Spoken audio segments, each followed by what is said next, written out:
Bonjour Laurence Bibas. Bonjour à toi. Bonjour Didier, ravi d'être ici. Alors, est-ce qu'on s'ouvre réellement, objectivement parlant, sans être dedans, est-ce qu'on s'ouvre vraiment ou pas? Parce que, voilà, on peut se poser la question. Alors, merci pour la question. C'est une grande question déjà en introduction.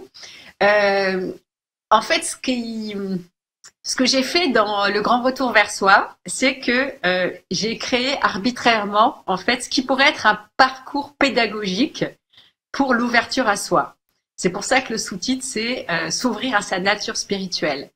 Donc, le grand retour vers soi, on va dire que c'est, d'une certaine manière, ce serait un éveil. Ce serait se réveiller ou réaliser ou retrouver notre nature profonde. Bah, il se trouve qu'on n'y est pas. Donc, en fait, c'est comme s'il y avait des pas à faire. Et voilà, dans mon cheminement, avec des maîtres spirituels et puis aussi dans l'accompagnement que je fais en mindfulness depuis 15 ans, bah, en fait, je me suis rendu compte qu'il y a quand même un peu des invariants. Il y a quand même comme ces espèces d'étapes, des passages pour pouvoir vraiment se retrouver. C'est comme s'il y avait un peu des incontournables.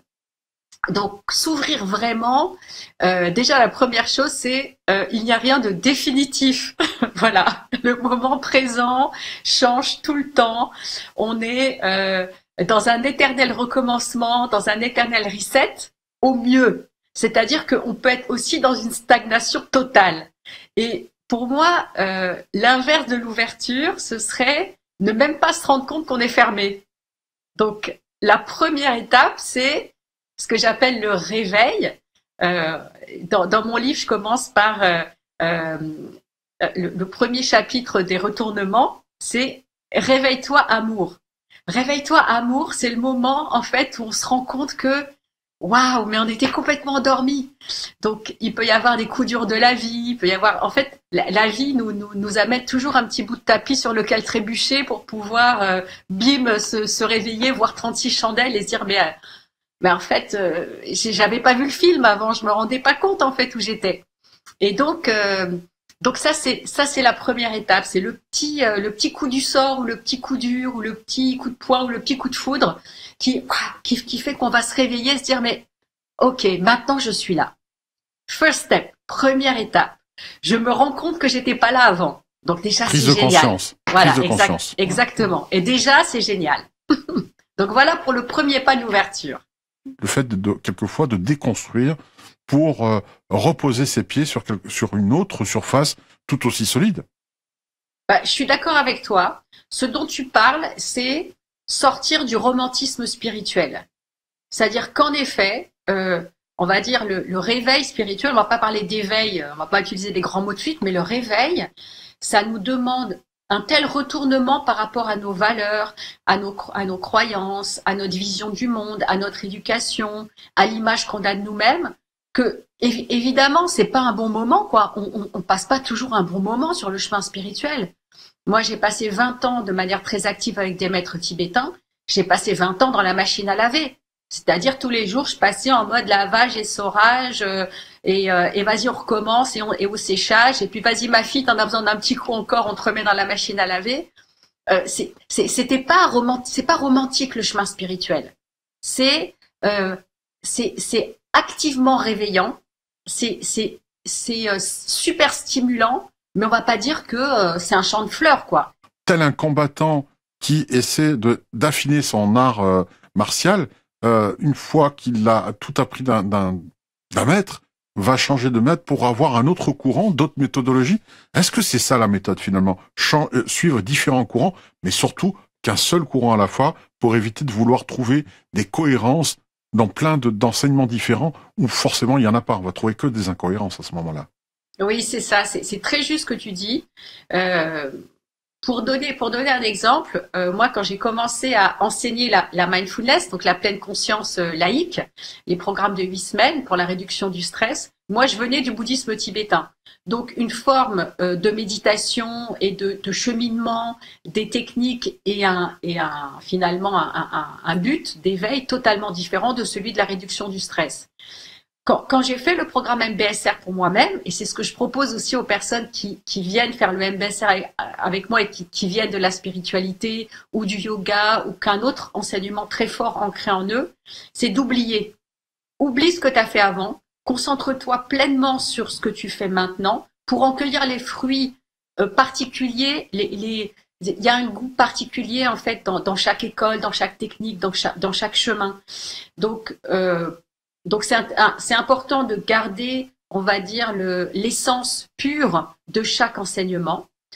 Ceci dit, si on passe tout le temps d'un enseignement à l'autre et non-stop, on peut tomber aussi dans une forme de tourisme spirituel qu'on voit beaucoup aussi dans le développement personnel, c'est-à-dire une accumulation de techniques qui finalement va subtilement faire grandir un sentiment d'insécurité parce que ce sera pas encore ça et ce sera pas encore ça et ce sera pas encore ça. Et en fait, pour moi, ce que je ressens et mon expérience, c'est que tant qu'on cherche à l'extérieur, finalement, on s'éloigne de nous-mêmes. Et même si c'est des super techniques, des super voyages, des super expériences, si elles se passent dehors, à un moment, ça va créer un vide intérieur qui va finalement nous faire douter et sentir qu'on est encore plus perdu. Et plus on accumule les techniques, plus on va se sentir finalement, on va pas savoir quoi choisir. On va dire, tiens, un jour je vais faire de la visualisation, puis demain je vais faire de la manifestation, puis après-demain je vais faire de la cohérence cardiaque, et puis ensuite je vais faire du rebirth non-stop, quoi. Et je comprends. Ce qui compte, c'est le dénominateur commun de tout ça, c'est la conscience qui fait l'expérience de ça. C'est l'être en nous, en fait, qui est finalement partie prenante dans chacune des expériences que l'on fait. Et au bout d'un moment, ce qui compte, c'est de reconnaître cet être, cette conscience en nous, plutôt que les différentes manifestations aussi amusantes ou distrayantes soient-elles. Ouais, parce que au bout d'un moment, on se perd. Et puis moi, les personnes viennent bien, oui, mais Laurent, je sais plus quoi faire parce que j'ai fait ça, j'ai fait ça, j'ai fait ça. Oui, l'autre il dit ceci, l'autre il dit cela. Qui dit vrai?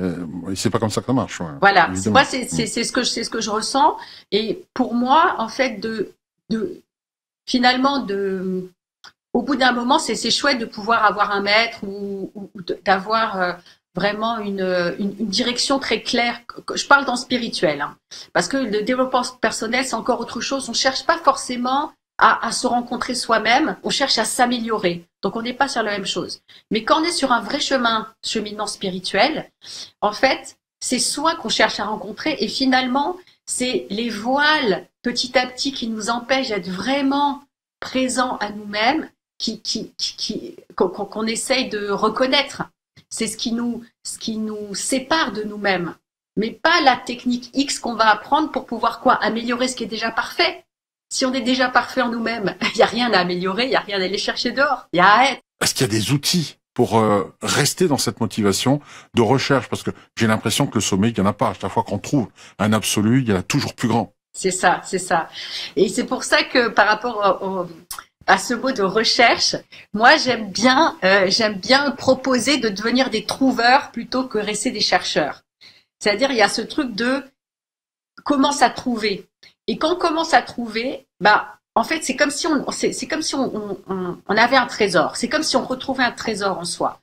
Donc quand on a des passages à vide, des passages de doute, ou même des passages très noirs, puisque la nuit noire de l'âme ou nuit obscure de l'âme, dont je parle dans le livre à l'avant-dernier chapitre sur est salvateur.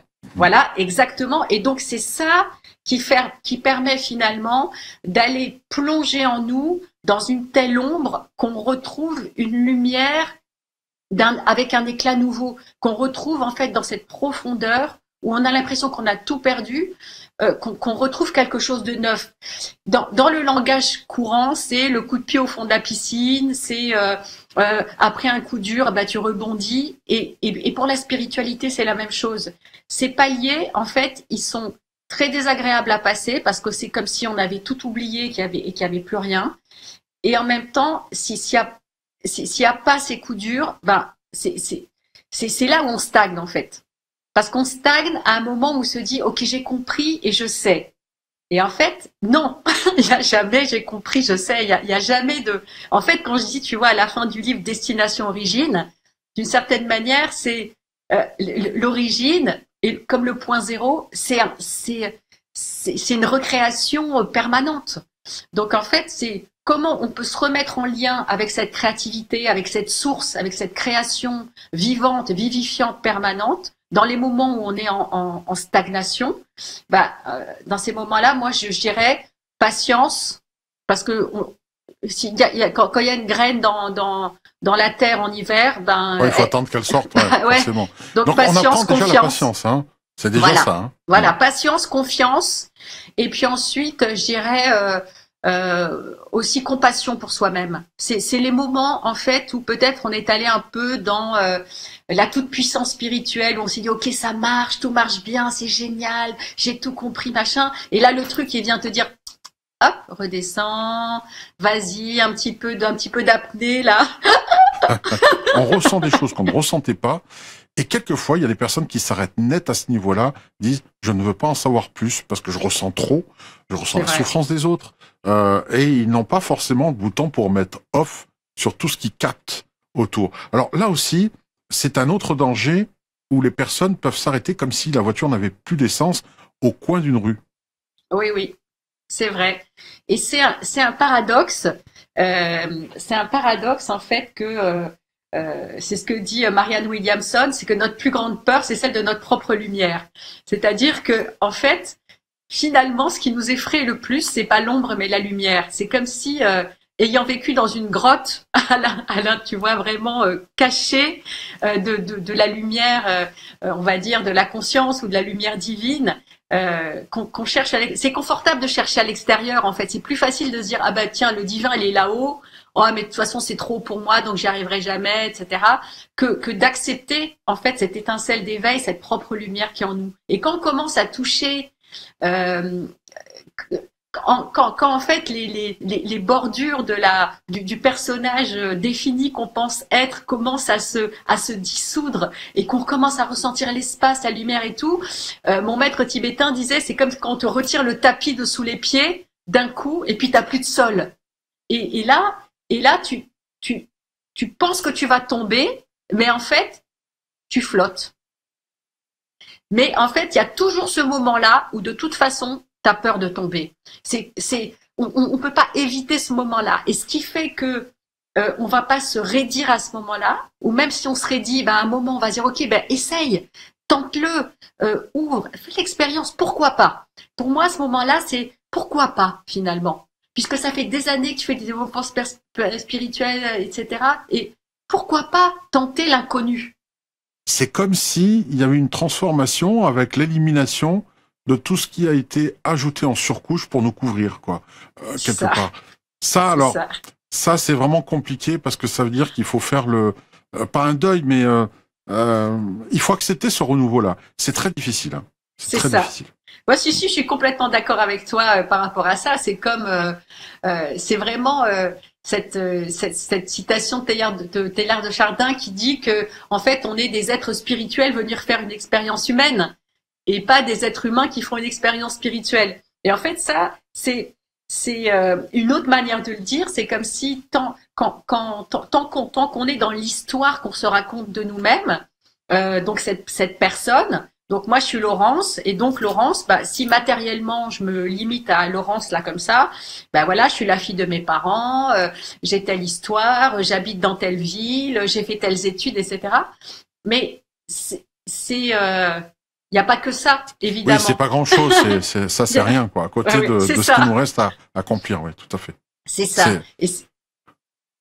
Et c'est comme si, tu vois ce que tu disais tout à l'heure, cet habit dont tu parles, c'est comme si on essayait, quand on fait du développement personnel ou de la spiritualité très mentale, c'est comme si on était recouvert d'un manteau et qu'on voulait que ce manteau s'éveille.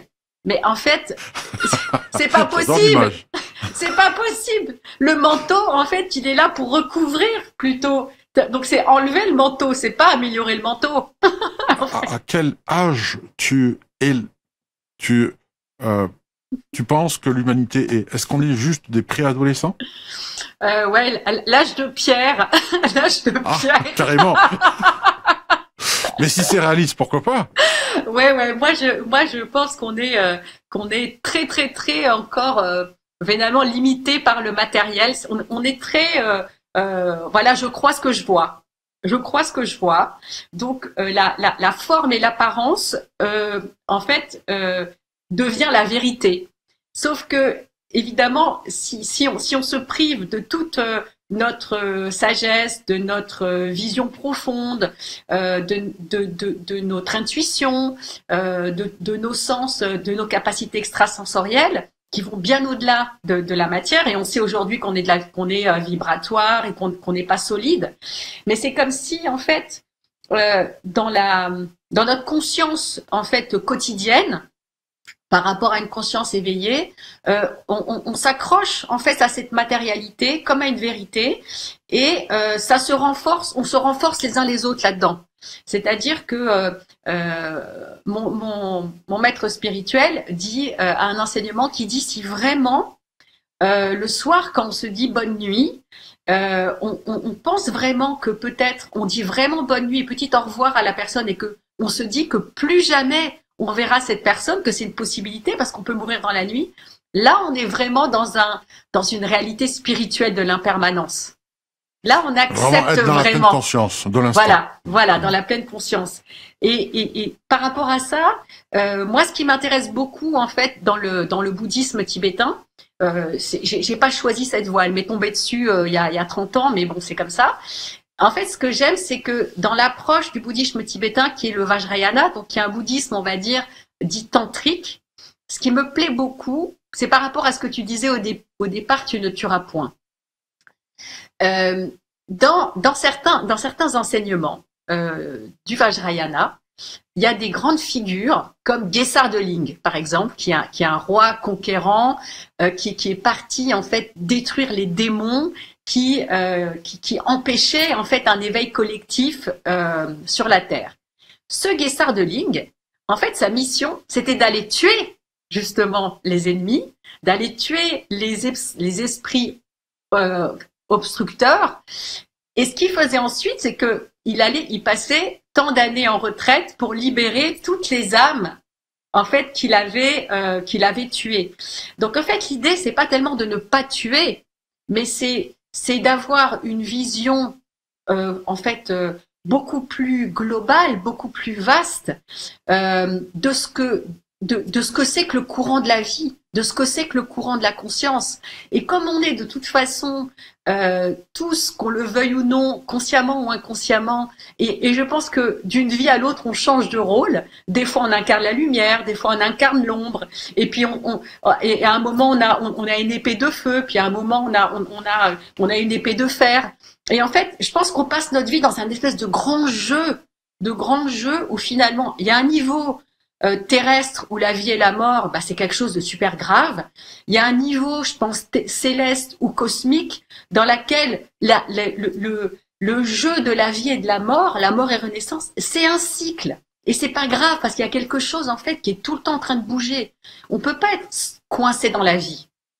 On peut pas être coincé dans la mort. Et c'est cette relation entre la vie et la mort qui fait que il se passe quelque chose, en fait. Donc, moi, j'aime bien cette vision tantrique qui dit, c'est pas tellement ce que tu fais, c'est la vision et l'intention que tu as derrière ce que tu fais, donc l'esprit qui anime finalement l'épée, comme l'épée de Michael. L'épée de Michael, elle vient trancher ce qui nous obstrue, ce qui nous retient, ou ce qui est toxique dans notre vie. Donc c'est très très intéressant cette histoire de guerre et paix, mais pas au niveau extérieur. Au niveau extérieur, moi ça m'intéresse pas. Moi ce qui m'intéresse, c'est le niveau intérieur de la guerre et de la paix. Où est-ce qu'on fait la paix en nous, et à quoi sert la guerre en fait qu'on fait en nous? Et ça reprend le début de notre conversation sur la nuit noire de l'âme.